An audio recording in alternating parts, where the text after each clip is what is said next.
welcome to the stage Thomas Miller.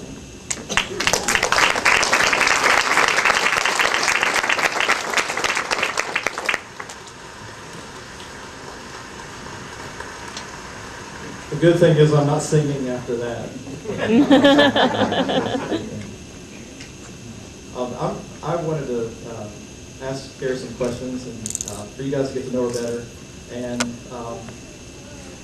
just for you to hear her heart tonight. And so I'm going to ask her a few questions. We're not taking questions from the audience, though, okay? So I don't have a text thing here. But anyway, just a few things before we. I know Kari wants to minister more tonight in worship, but I did want to.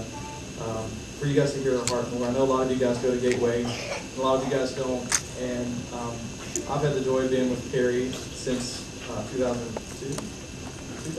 So for the last 7 years, we've been in ministry together, and it's just been awesome to minister with her. So, Kari, why don't you just tell them a little bit about what you do here at Gateway? Because I think there's a lot of people that don't go to Gateway, and just the important role you play here.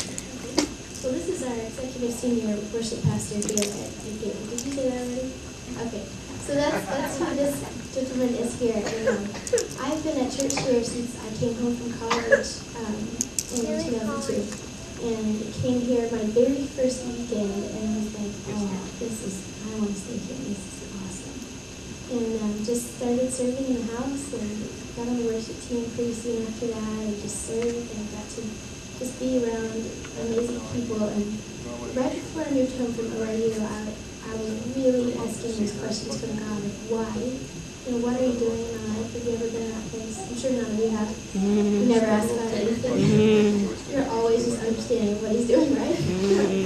And so when I came home, Thomas and Mary Beth, his wife, just really mentored me in that time of my life of just coming up behind me and just encouraging me and counseling me and just bringing me up. And so I really have the opportunity to just really jump into what God's called me into worship, being at Gateway Church. This is my home church, and get to be a pastor here. When you first asked me, I'll share this for a second. When you first asked me to be a worship pastor here, I was 24, and I was like, what?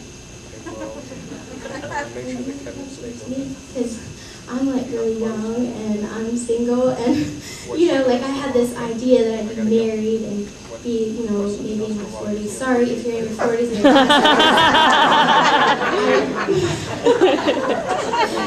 That's not the stereotype. I'm very sorry. I thought it was.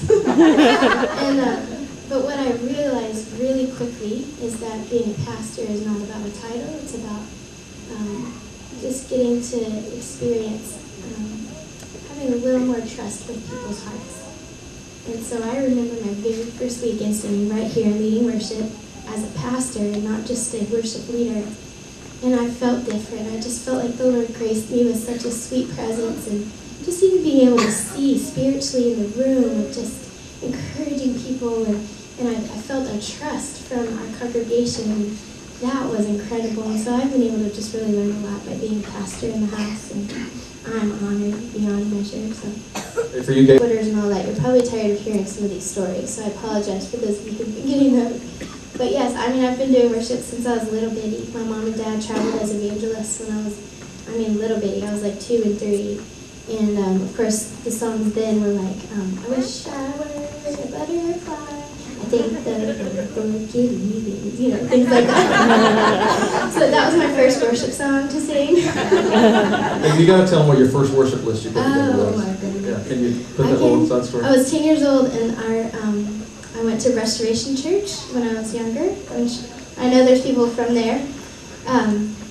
They were like, hey, Kari, we want you to lead worship on Sunday. So put my worship list together. My parents said, okay, let us hear what you picked.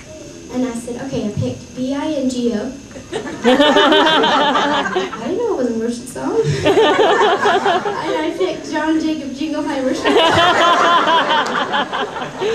And they said, okay, well, bingo, that's a fun song, but it's really about the Lord, so we won't do that one. And John Jacob Jingleheimer, say that 5 times fast. John Jacob Jingleheimer Schmidt.